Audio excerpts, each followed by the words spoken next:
अस्सलाम वालेकुम नाजरीन, हमारे साथ कुछ जो है ना वकला मौजूद है जो कि पीटीआई के जलसे में आए हुए हैं और इनसे गुफ्तगू करेंगे कि आखिर वो क्यों आए हैं। जी अस्सलाम वालेकुम। वालेकुम अस्सलाम। क्या हाल है सर? अल्हम्दुलिल्लाह।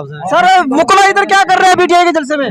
क्या मतलब, पाकिस्तान के लिए आए, इमरान खान के लिए आए हैं, इस कौम के हकूक के तहफ़्फ़ुज़ के लिए आए हैं। तो सर ये देखिए, आप लोगों ने अभी तक क्या किया? खान साहब बाहर नहीं आए, वकला को तो अभी तक बाहर निकाल लेना चाहिए खान साहब। ये जो 200 केसेज है उसमें जमानतें किसने कराए? 12,000 लोगों को जमानतें किसने करवाई हैं? ये जो इस वक्त तमाम एस्टेब्लिशमेंट, तमाम सियासी पार्टियों को नथ डाली हुई किसने डाली है? ये काजी के एक्सटेंशन जो बढ़ गई है, ये किन की वजह से बढ़ी है? ये आपको नहीं पता? ये वकला का ही काम है और ये सारा कुछ वकला ही कर रहे हैं।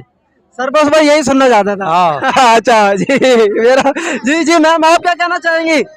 जी, आज मैं सिर्फ पैगाम देना चाहती हूँ लाहौरियों को, अगर आप ये मेरी वीडियो अभी चलाएं कि लाहौरियों, सबसे ज्यादा कुर्बानी आप लोगों ने दी है। इस वक्त उस कुर्बानी के बदला है आज आपने निकलना है घरों से। अभी भी अल्हम्दुलिल्लाह पूरे पाकिस्तान से लोग पहुंच रहे हैं, आप किधर हैं? पहुंचे यहाँ पर। जी थैंक यू, बहुत अच्छा। आप मुझे ये बताएं कि खान जो एक आईनी तरमीम आ रही है उस हवाले से आप क्या कहना चाहेंगे, क्या करना चाहते हैं? देखिए, ये आइन को जो है ना मजाक इन्होंने 1-1.5 साल से बनाया हुआ है, तो अब ये मजीद बंद कमरों में फैसला करना चाहते हैं। ऐसा नहीं होगा। हम वकला भी जिंदा है, परसों हमारा इसी हवाले से कन्वेंशन भी हुआ है, हम सड़कों में भी आएंगे अगर इन्होंने मजीद इसमें कुछ करने की कोशिश की। थैंक यू मैम, बहुत बहुत शुक्रिया।